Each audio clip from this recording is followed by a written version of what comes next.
మంత్రి నారా చంద్రబాబు నాయుడు గారిని అడుగుతా ఉన్నా. అసలు డాక్టర్ ప్రియాంక హత్య కేసులో ఎవరి పాత్ర, ఎవరు ఆ అదృశ్య దుష్టశక్తులు నిందితుల్ని కాపాడే ప్రయత్నం చేశారు? దీనిపైన నా ప్రశ్నలకి యావత్ తెలుగు రాష్ట్ర ప్రజలందరూ కూడా మీరు వాచ్ చేస్తూ ఉన్నారు. చంద్రబాబు నాయుడు గారిని, రాష్ట్ర ముఖ్యమంత్రిని అడుగుతా ఉన్నా. డాక్టర్ ప్రియాంకని అతి కిరాతకంగా ఇద్దరు నిందితులు తలపైన ఎక్కించుకుని కార్ని తీసుకెళ్ళిన తర్వాత, అంత దుర్మార్గంగా ఆ హత్య చేసిన తర్వాత 3 రోజుల పాటు ఈ యొక్క అంశాన్ని వెలుగులోకి ఎందుకు రాలేదు? ప్రధానమైన ఛానల్స్ కానీ, పోలీస్ డిపార్ట్మెంట్ కానీ, వార్తాపత్రికల్లో కానీ ఈ అంశము కప్పిపుచ్చే కార్యక్రమం ఎవరు చేశారు? మొదటి ప్రశ్న. రెండో ప్రశ్న, ఎవరైతే ఈ ఘటనకు పాల్పడిన నిందితులు ఉన్నారో 3 రోజుల పాటు, 3వ తారీఖు ఘటన జరిగితే పోలీస్ డిపార్ట్మెంట్ పత్రికా ప్రకటన ఏమని ఇచ్చారంటే 6వ తారీఖున అరెస్ట్ చేశామని చెప్పేసి పత్రికా ప్రకటన ఇచ్చారు. 3 రోజుల పాటు ఈ నిందితులు ఎక్కడున్నారు? అబ్స్కాండింగ్లో ఉన్నారా, లేకపోతే పోలీస్ కస్టడీలో ఉన్నారా, లేకపోతే రాచమర్యాదలు చేస్తూ అధికార పార్టీ ఎక్కడైనా దాచిపెట్టారా? ఇది నా రెండో ప్రశ్న. మూడో ప్రశ్న, చాలా సింపుల్ సెక్షన్స్. డిఎస్పీ మాట్లాడింది కూడా ఉంది, అది కూడా చూపిస్తాను. ఒక చిన్న యాక్సిడెంట్, డిఎస్పీ 6వ తారీఖున ప్రెస్ మీట్ పెట్టి చెప్పిన మాట అండి, ఒక చిన్న యాక్సిడెంట్ జరిగింది అని చెప్పి వాళ్ళే ధృవీకరించేశారు. 6వ తారీఖు కూడా బుద్ధి రాలేదు, ఇంత పెద్ద ఇష్యూ జరుగుతుంది, మేము లేవనెత్తాము, 125B సెక్షన్ కిందన, నెగ్లిజెన్స్ కిందన ర్యాష్ డ్రైవింగ్ కేసు ఎందుకు కట్టారు అంటే అది స్టేషన్ బెయిల్ ఇవ్వచ్చు. ఆ సెక్షన్ 6వ తారీఖు దాకా మేము ఎత్తుకున్న తర్వాత వరకు కూడా ఎందుకు పోలీస్ డిపార్ట్మెంట్కి కళ్ళు కనబట్టలేదా? పోలీస్ డిపార్ట్మెంట్కి సీసీ ఫుటేజ్లు కనబట్టలేదా? 3 సార్లు గుద్ది గుద్ది గుద్ది తలపై నుంచి పుచ్చకాయ ఎక్కించుకున్నట్టు ఎక్కించుకుని వెళ్ళిపోయారే, తల పగిలిపోయేలాగా యాక్సిడెంట్ చేశారే, ఆ మాత్రం తెలియట్లేదా పోలీస్ డిపార్ట్మెంట్కి? 3 రోజులు పట్టిందా మీరు సెక్షన్ ఆల్టర్ చేసేదాకా? మేము ప్రెస్ మీట్ పెట్టేదాకా మీరు సెక్షన్ ఆల్టర్ చేయాల అంటే అప్పుడు దాకా సింపుల్ సెక్షన్ ఎందుకు పెట్టారు? స్టేషన్ బెయిల్ ఇచ్చే సెక్షన్ ఎందుకు పెట్టారు? మూడో ప్రశ్న. నాలుగో ప్రశ్న, ఎప్పుడైతే ఆ వ్యక్తుల హత్య చేశారో ఆ రోజు రాత్రి ఎవరెవరికి కాల్స్ చేశారు? ఎవరెవరు ప్రమేయంతో పోలీసుల పైన ఒత్తిడి చేసి కాపాడే ప్రయత్నం చేశారు? ఖచ్చితంగా రైట్ టు ఇన్ఫర్మేషన్ యాక్ట్ కింద మేము వేస్తాము, కాల్ డేటా రికార్డు పబ్లిక్లో పెట్టాలి. ఆ నిందితులు ఎవరెవరికి ఫోన్ చేశారు, ఎవరు వెనకాల ఉన్న ఆ దుష్టశక్తులు ఎవరున్నారు, వాళ్ళని కాపాడే ప్రయత్నం ఎవరు చేశారు? ఇది 4వ ప్రశ్న. 5వ ప్రశ్న, ఈవీఎం ఎమ్మెల్యే బయటకు వచ్చి అతను చెప్తాడు, ఇది కేవలము మద్యం మత్తులో జరిగిన హిట్ అండ్ రన్.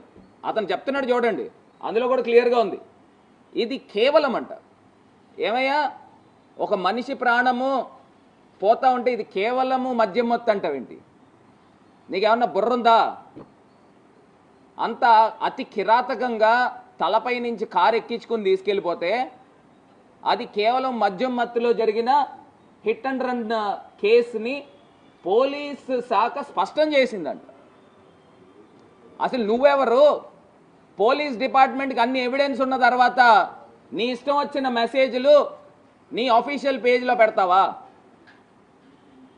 అసలు నువ్వెవరు? వాళ్ళ తమ్ముడు కూడా మాట్లాడాడు, డాక్టర్ ప్రియాంక తమ్ముడు కూడా మాట్లాడాడు, అది కూడా చూపిస్తాను. దాని తర్వాత నా 6వ ప్రశ్న, రాజమండ్రిలో చిన్న ఘటన. మొన్న ఓపెన్ ఎయిర్ థియేటర్ది ఆ స్క్రీన్ మునిగిపోయిందని చెప్పి రాజమండ్రిలో సోషల్ మీడియా పేజీలు కోడై కూసినాయి. ఇంత పెద్ద ఘటన జరిగి రెండు తెలుగు రాష్ట్రాలని కుదిపేసే ఘటన జరిగితే రాజమండ్రి సోషల్ మీడియా ఇన్ఫ్లుయెన్సర్ పేజీలు ఎందుకు మోగబోయినాయి? ఎవరు ఒత్తిడి చేశారు? పోస్టులు చేయొద్దు అని చెప్పేసి ఎవరు వాళ్ళని వారించారు? దీనిపైన సమగ్రమైన ఎంక్వైరీ జరగాలి. ఇది ఖచ్చితంగా ముమ్మాటికి అధికార పార్టీ యొక్క ఒత్తిడితోనే ఇది ఆపడం జరిగిందనేది నాకు సమాచారం. 7వ ప్రశ్న, నేను సిఐతో మాట్లాడినప్పుడు, సిఐ బాజీలాల్తో మాట్లాడినప్పుడు ఆయన చెప్తున్నాడు, ఏమండి నిందితులు విక్టిమ్ ఏమో మెడికల్ కాలేజ్ స్టూడెంట్ అండి, నిందితులు పాపము ఇంజనీరింగ్ కాలేజ్ స్టూడెంట్స్ అండి. ఆయన చెప్పిన మాట ఇదే మాట. గైట్ ఇంజనీరింగ్ కాలేజ్ స్టూడెంట్స్ అని చెప్పాల్సిన అవసరమే ఉంది. ఇప్పుడు వాళ్ళు ఏమన్నా చదువుతున్నారా గైట్ ఇంజనీరింగ్ కాలేజ్లో? గైట్ ఇంజనీరింగ్ కాలేజ్లో ప్రస్తుతం ఏమన్నా చదువుతున్నారా? వాళ్ళు పాస్ అవుట్ అయ్యి బయటకు వెళ్ళిపోయారు కదా. అలా అయితే నేను కూడా గైట్ ఇంజనీరింగ్ కాలేజ్లో చదివాను, అయితే నేను స్టూడెంట్ అవుతానా? వాళ్ళు పాస్ అవుట్ అయిపోయి ఎప్పుడు వెళ్ళిపోయారు. ఒక్కసారి అంశాల గురించి వాళ్ళు గైట్ ఇంజనీరింగ్ స్టూడెంట్స్ అని ఇవాళ నిన్న జగన్మోహన్ రెడ్డి ప్రచారం తీసుకుని, అంటే స్టూడెంట్స్ కి మధ్యలో జరిగింది. వాళ్ళు స్టూడెంట్స్ అనే ఒక సాఫ్ట్ కార్నర్ ముద్ర వేయించే కార్యక్రమము సిఐ ఎందుకు చేశాడు? నా 8వ ప్రశ్న, ఈ నిందితులు హత్య చేసిన తర్వాత ఎక్కడికి వెళ్ళారు? పోలీస్ డిపార్ట్మెంట్ రాజమండ్రి నడిబొడ్డులో ప్రసాద్ ఆదిత్య మాల్ ఉందండి. ఆ మాల్కి నుంచి వాళ్ళు బయలుదేరి హుటాహుటిన వెళ్ళిపోయారు. రాజమండ్రిలో ఉన్న సీసీ కెమెరాలు బేస్ చేసుకోండి, ఎక్కడికి వెళ్ళారు నిందితులు? వాళ్ళు రాజమండ్రిలో సీసీ కెమెరాలు ఉన్నాయా? నేను ఎస్పీ గారిని అడుగుతా ఉన్నా. రాజమండ్రిలో ప్రసాద్ ఆదిత్య మాల్ ఆనాల వెంకటప్ప రోడ్ నుంచి వచ్చిన తర్వాత నాకు తెలిసి హ్యాపీ స్ట్రీట్ మీదుగా జైన్ రోడ్కి వెళ్ళారు. ఆ ప్రాంతం దగ్గర నుంచి మోరంపూడి వైపుకి వెళ్ళారా, లేకపోతే కోటిపల్లి బస్ స్టాండ్ వైపు వెళ్ళారా, లేకపోతే తిలక్ రోడ్డు వైపు వెళ్ళారా? ఎటువైపు వెళ్ళారు? వాళ్ళు ఎక్కడ షెల్టర్ ఉన్నారు? ఖచ్చితంగా ఆ రోజు నైటే పోలీస్ డిపార్ట్మెంట్ వాళ్ళని పికప్ చేశారు. కానీ 6వ తారీఖున వాళ్ళని అరెస్ట్ చేశారని చెప్పేసి రికార్డ్స్లో చూపిస్తున్నారు. అసలు ఈ నిందితులు ఎక్కడికి వెళ్ళారు? ఆ రోజు ఎక్కడ ఉన్నారు? పోలీస్ డిపార్ట్మెంట్ని సూటిగా ప్రశ్నిస్తున్నా. 9వది, అసలు ఇంత జరుగుతున్నా ప్రకాష్ నగర్ సిఐ పైన ఎందుకు ఈ ప్రభుత్వము చర్యలు తీసుకోలేదు? నేను మొన్న చూశానండి. మొన్న డాక్టర్ ప్రియాంక పాప తండ్రి వచ్చినప్పుడు ప్రకాష్ నగర్ సిఐ సివిల్ డ్రెస్లో ఉన్నాడు.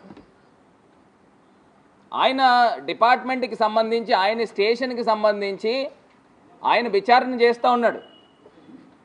నేను చూశాను, ఆ వీడియో కూడా ఉంది, ఒకసారి ఆ వీడియో కూడా తెప్పించాము. ఆయన గళ్ళ చొక్కా వేసుకుని కలెక్టర్ బంగ్లా దగ్గర సివిల్ డ్రెస్ వేసుకుని ఉన్నాడు.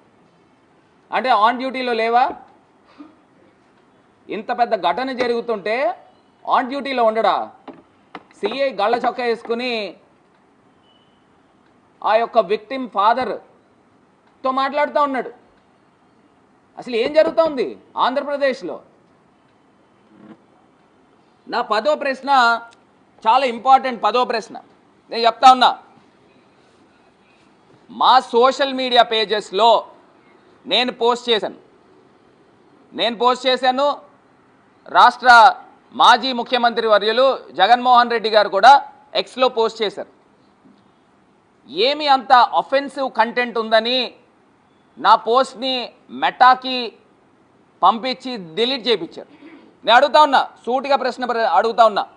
ఫేస్బుక్లో నేను పోస్ట్ చేసిన అంశము డాక్టర్ ప్రియాంక ఘటన గురించి నేను పోస్ట్ చేస్తే వీళ్ళు పోలీస్ డిపార్ట్మెంటా లేకపోతే రాష్ట్ర ప్రభుత్వమా ఎవరు మెటాకి కన్సల్ట్ చేసి ఆ పోస్ట్ని డిలీట్ చేయించారు? అంటే అంత అఫెన్సివ్ ఏముంది అందులో? నేను చూపించింది ఏముంది?